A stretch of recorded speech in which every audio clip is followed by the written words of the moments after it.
lahars. Dangerous mudslides formed when volcanic debris mixes with rainwater.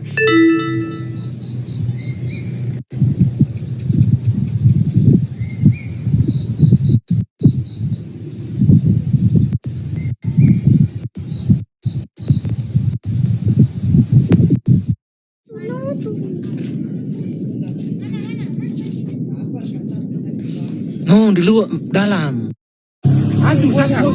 Hancur deh. Sadis.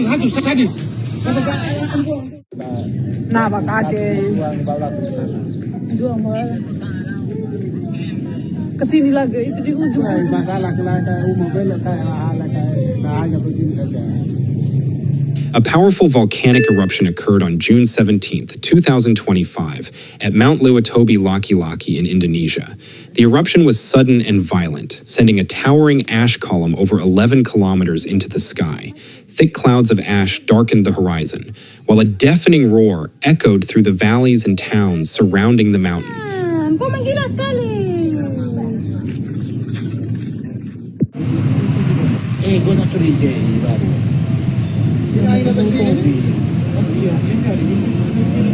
Masa selama ini kan dokter itu ilmunya kita lihat begini tuh.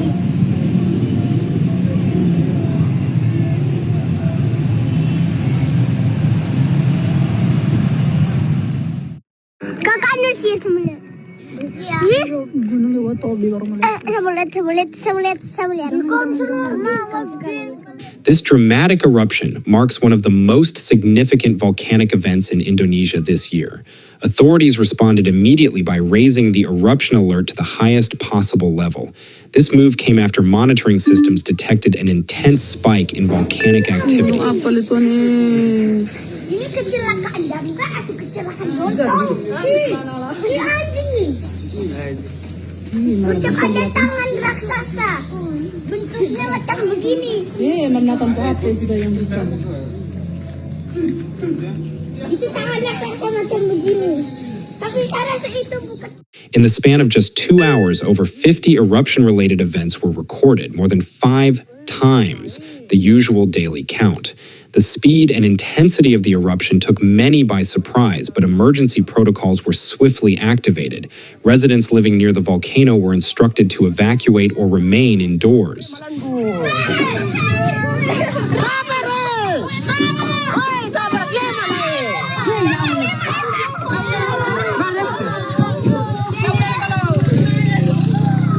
Oi, kira tutup sampai bang. Oi, mama Ay, kasihan.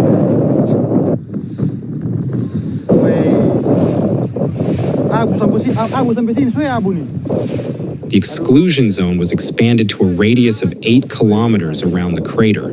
Local officials distributed masks and issued public safety messages to prevent inhalation of fine ash particles, which pose serious health risks. People were warned not only about ashfall, but also about potential lava flows in lahars. Dangerous mudslides formed when volcanic debris mixes with rainwater.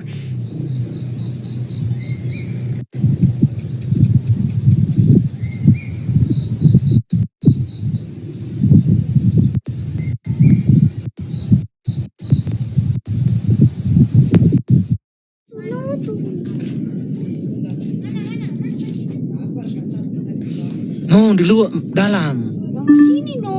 The eruption produced a colossal ash plume visible from over 100 kilometers away. The sky turned a dark gray as ash began falling on nearby villages, coating rooftops, trees, and roads in a blanket of fine powder. Visibility dropped sharply in several areas, and the strong sulfuric smell of volcanic gases filled the air. Ini lebih dasar. Hukum mama dulu. Ya, pada motor. Oh, ada mama.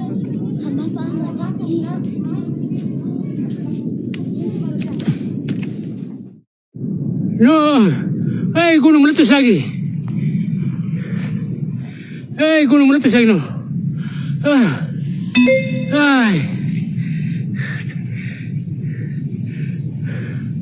Hai, gunung meletus lagi. Residents scrambled to cover wells and water supplies to avoid contamination. Flights in the region were placed on high alert. Although there were no immediate flight cancellations, aviation authorities closely monitored ash movement, as volcanic ash can severely damage aircraft engines. Lewotobi kembali meletus di sore hari ini. Sore hari ini. Abunya semakin banyak. Teman-teman. Bahaya sekali ini. Iya, warga-warga pada nonton semua ini.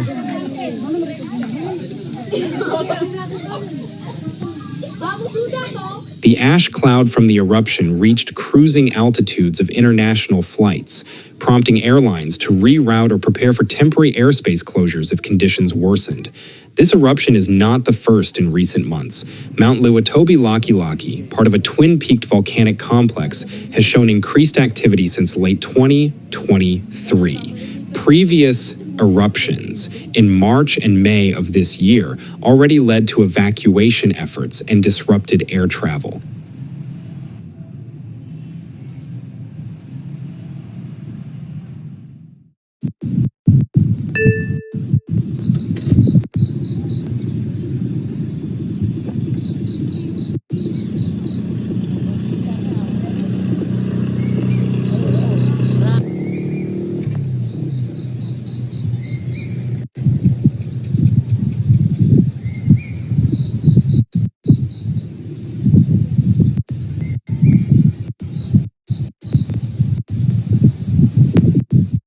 However, the June 17th event was notable for its scale and intensity.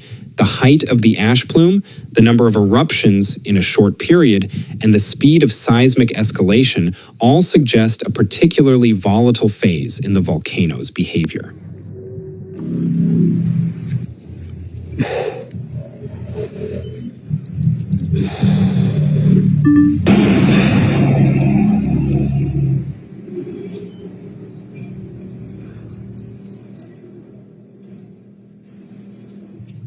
Mama, tutup semua betina.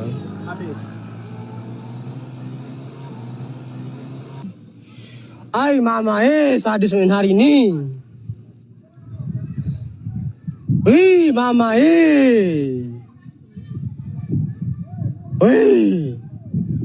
sadis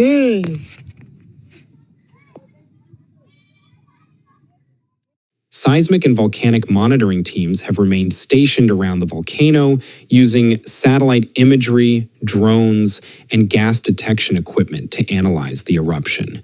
They reported significant tremors and thermal anomalies before the main eruption, indicating the upward movement of magma. This data helped predict the eruption, although the exact timing remained uncertain until the moment it occurred. Local communities are no strangers to volcanic hazards, but the rapid escalation caught many off guard. Several thousand people have temporarily relocated to safer areas, and emergency shelters were opened to provide food, water, and medical care. Aduh.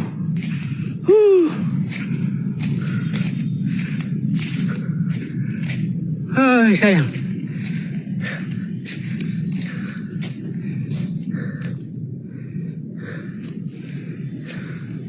Gunung meletus lagi. Ini atas asap yang mengepul atas. Hai. Hopan.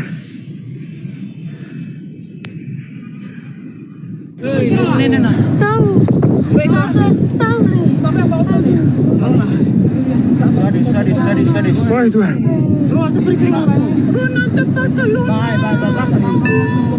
Schools in nearby towns have been closed, and public transportation has been disrupted. One of the biggest concerns now is the possibility of secondary disasters. With tropical rain expected over the coming days, the heavy accumulation of ash could lead to lahars. These fast-moving flows can bury roads, homes, and fields, causing devastation even long after the initial eruption has ended. Authorities are urging residents living near rivers and slopes to remain vigilant. Environmental impacts are also significant.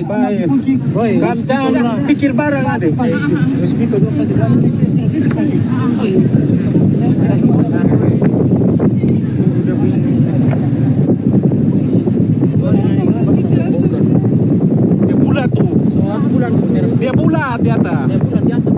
Dia sangat tukar itu.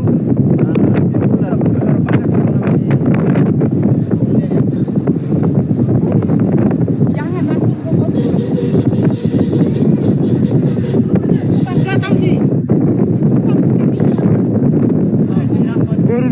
Ujung memang, kelompok memang.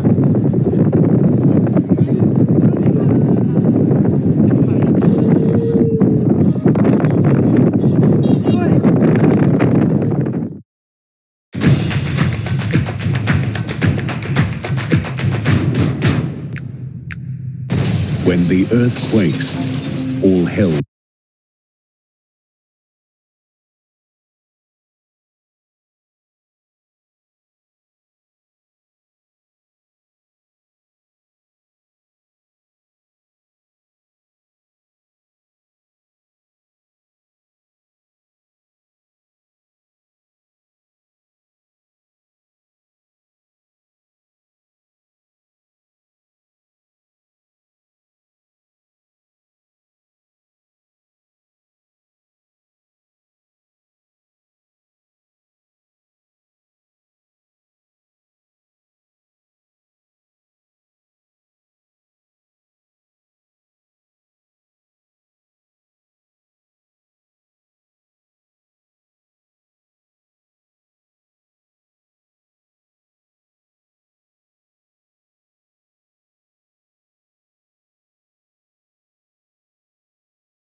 Breaks loose. Oh my god, we're having an earthquake. Wait a minute. Hold on. They strike with lightning speed, a huge bolt of destruction. These forces baffle experts who are on a desperate mission to predict when and where the next big one will hit. With each earthquake, you have things that you didn't predict before. We'll circle the globe, examining significant earthquakes of our time, each more powerful than the last, each with its own compelling mysteries, each propelling us towards a projected mega disaster, a monster quake that could rock our world.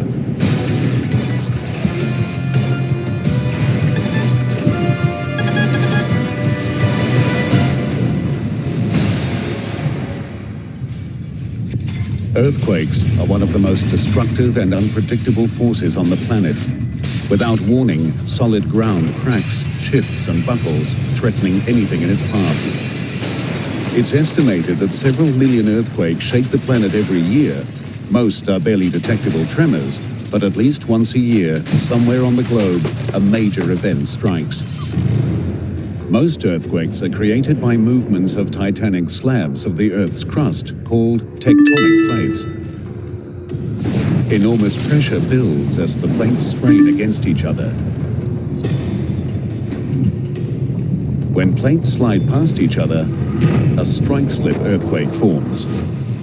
When plates collide head-on and one slides under the other, a thrust earthquake occurs.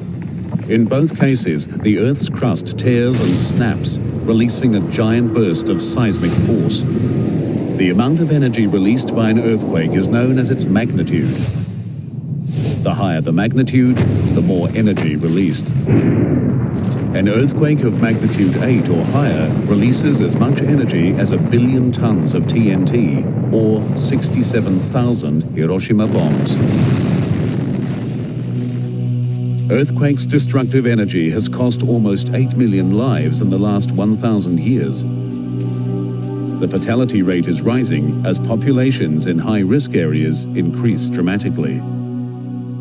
And it's kind of an inevitable shift as people cluster more and more. The largest cities continue to grow larger and larger. Today, there are 17 cities jammed with more than 10 million people. 140 other metropolitan areas have populations topping 2 million. More than half of these are within striking distance of a major fault line, placing hundreds of millions directly in the line of fire. A lot of times, we are our own worst enemies in terms of where we build and how we build these cities. It's only a matter of time before another city is hit by a devastating earthquake. To prepare for the inevitable future, it's essential to learn from the past.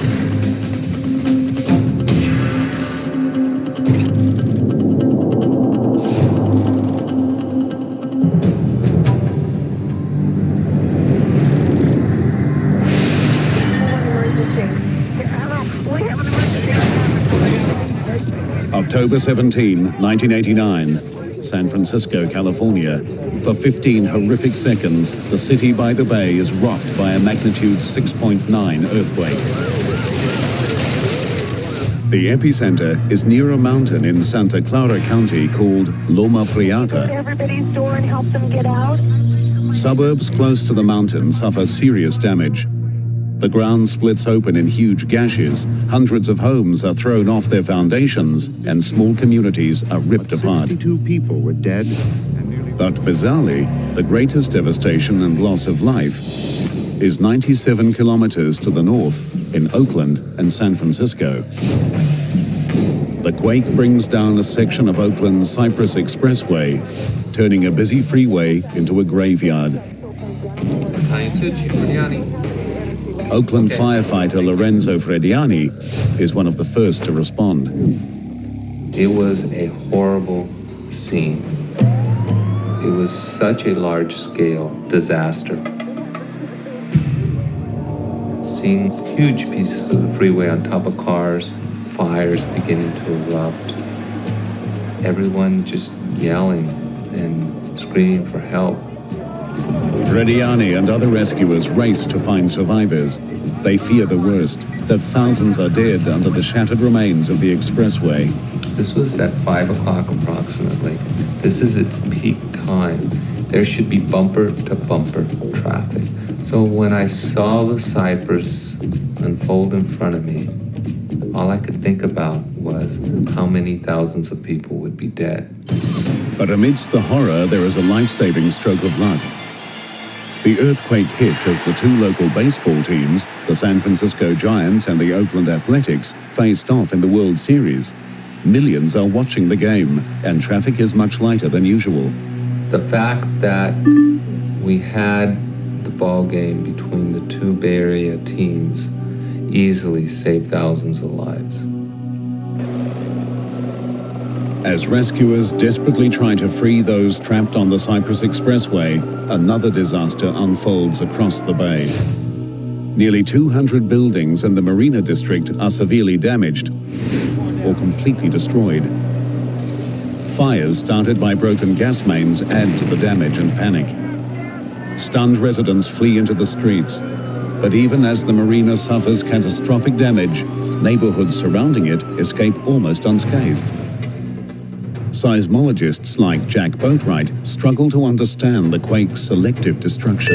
The ground motion and damage in the marina was a surprise not just to the lay people, it was also a surprise to seismologists. The earthquake seemed to defy logic. It targeted two specific areas, 97 kilometers from the epicenter, leaving most of the Bay Area untouched. Boatwright and his colleagues set out to solve this mystery by going back to basics. When a fault ruptures, spherical waves of energy are released, traveling through the ground until they reach the surface. Like any other kind of wave, they can bend, reflect, or join together to make bigger waves. Oakland and the Marina District were unlucky enough to be hit by a seismic double team, two sets of waves that joined together. One set traveled directly from the earthquake center to the surface. Another traveled deep into the earth, then bounced off the boundary between the solid crust and the molten layer beneath it. The reflected waves reached the surface 97 kilometers away from their source, directly under Oakland and the Marina District. This seismic double whammy was bad enough, but it became much worse when combined with a fatal mistake made by the city's forefathers. 100 years ago, this land didn't exist. As the Bay Area rapidly expanded, stretches of ocean became beachfront property. The shallow edges of the bay were filled in with sand and debris. The difficulty is these very fine and clean sands. When an earthquake occurs and you start shaking them, there's really nothing binding the sand together. It becomes actually a liquid.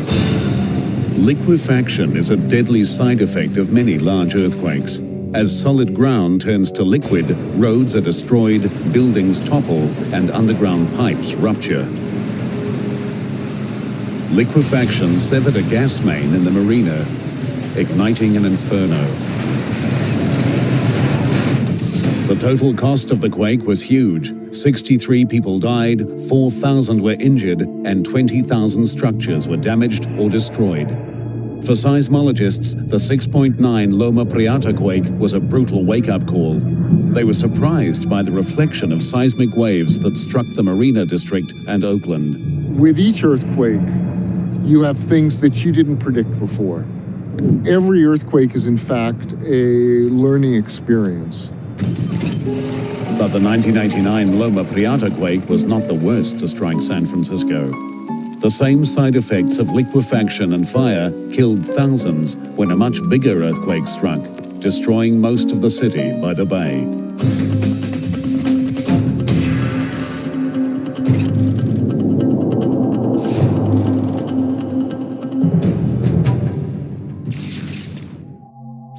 Around the turn of the century, San Francisco was actually the premier city on the west coast of the United States.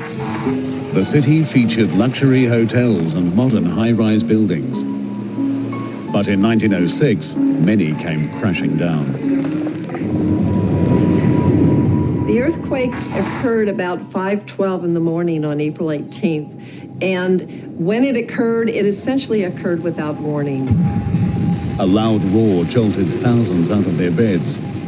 Seconds later, a giant shockwave hit the city, shaking buildings to their foundations. The West Coast's economic and architectural center lay in ruins. At the time, seismology was in its infancy, and the quake's cause was not well understood. We now know the city was caught in the middle of an ancient battle between the Pacific and North American tectonic plates, an infamous war zone called the San Andreas Fault. These mighty slabs of crust are scraping past each other directly beneath San Francisco. When sections become locked together, enormous pressure builds up and is released as a strike-slip earthquake. In 1906, 435 kilometers of the fault ruptured. A magnitude 7.8 quake released 8 times more energy than the 1989 event. The first and fastest waves released by any earthquake are primary or P waves. They act like a sonic boom, shaking the ground and rattling windows. A few seconds behind are the secondary or S waves. These carry most of the earthquake's energy and are the most destructive kind of seismic wave. In San Francisco, the S waves tore huge gashes in the earth and ripped apart building foundations like paper. But it was another side effect of the earthquake that sealed the city's fate. Liquefaction of the ground severed gas and water mains, and San Francisco began to burn. Without a water supply, the fire department stood by helpless as the city burned to the ground.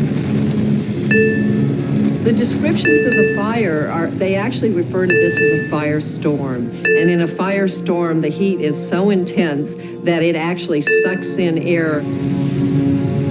The fire raged for 3 days, incinerating 10 square kilometers, destroying more than 28,000 buildings and leaving 250,000 residents homeless. More than 3,000 people were killed. The 1906 event proved that an earthquake's complex side effects can be more devastating than the quake itself. 80 years later, a bigger earthquake crippled a city 45 times larger than San Francisco. The key culprits? A totally different seismic side effect combined with disastrous city planning. But even that quake is dwarfed by a potential mega-quake, an event of enormous power and consequence. The San Francisco earthquakes of 1906 and 1989 showed how reflection and liquefaction can have tragic consequences. In 1985, one of the largest cities in the world was crippled by an earthquake with even stranger and more unpredictable effects. It proved that where you build a city is as important as how